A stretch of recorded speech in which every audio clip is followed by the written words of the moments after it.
I think that's our biggest problem for the future coming up. One of them. Right. Communism conforms, then exploits. Capitalism exploits, then conforms. Because communism, everything's the same, and then they make them all do work the same. Yeah. Here, they got us hook, line, and sinker into whatever we want. Yeah. Like it's just exploiting. We're exploiting the environment. We're exploiting people. Everything we have comes at a terrible cost of just human loss, energy, or environmental destruction. Everything in this room, environmental destruction, pound for pound. But then by doing that exploitation, capitalism also is just having us. We have 4,000 choices of donuts. You know what I mean? Yeah. And we have 2 political parties. Tell me that's fucking right. Yeah. That we have what's called the illusion of choice. So that's complete horseshit that capitalism gives free societies. Capitalism, this is a guy by the name of Sheldon Wallen, or I think that would be his name. He wrote a book of what's known as fugitive democracy. Okay. And his point is a fugitive, fugare, it means to run. That's Latin. Okay. There you go. There we go. Spice it up. A runaway. So it's a runaway democracy. And it's not runaway as in it's running away out of our hands. It's running away from its corporate owners. So throughout history, since the beginning of time, we've had the balance of power of the people versus power of authority. And those who have authority are the financial owners of whatever society they have. You know what I mean? Back in olden times, if you had the iron, like if you had access to get the iron out of the mountain back in medieval times, You were the man. You controlled the rules. Like you're the guy who controls the resources and controls everything. Yeah. So you made the rules. So whatever society is owned by those who control the resources, the logistic systems of energy. Currently, that's our big tech and all that. And before that, it was shipping and slavery and whatever. But democracy, every time the people try to go up in power and get voices to speak against their exploitation, the powers who are doing the exploitation always try to quell it down. So what Sheldon Wallen said was, democracy is always on the run.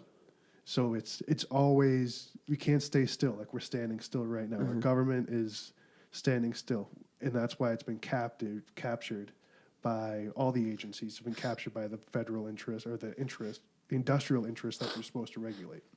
Whether it's the environment, pharmaceuticals, anything you name, insider trading for stock, finance institutions. All the regulatory agencies have been captured, but the democracy still has to keep running. So we know that our systems are getting captured. This has been the history of time, that every time there's populist movements to gain more rights, like what our founding fathers did for creating the Constitution that was copied by hundreds of countries afterwards, because it had value, Enlightenment value, which was true.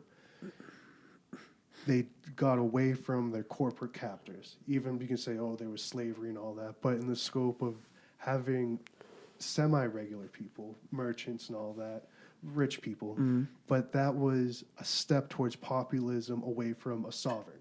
So it was fugitive democracy running away from the captor of an oligarch, as in the king. Right now, our oligarchs are trying to capture, and they're succeeding, of taking over our government.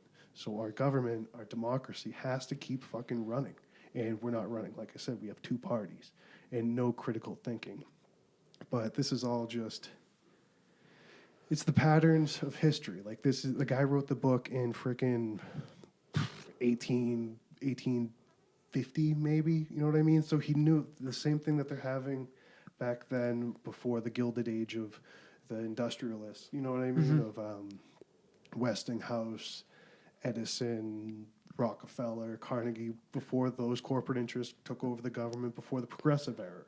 You know what I mean? Then we had to have the progressive movement of 1901 and all that to break up the monopolies, get our government back. And so we're just... Then you got the Federal Reserve Act of 1913, exactly. which So now we're getting back to our government, our democracy has been captured by the corporate interests. That's why we have the Democratic Party, that serves corporate interests, and we have the Republican Party that serves corporate interests. Hopefully and luckily that they have competing interests. The people who select our politicians on a federal level, but what's actually happening is they're kind of on the same side now.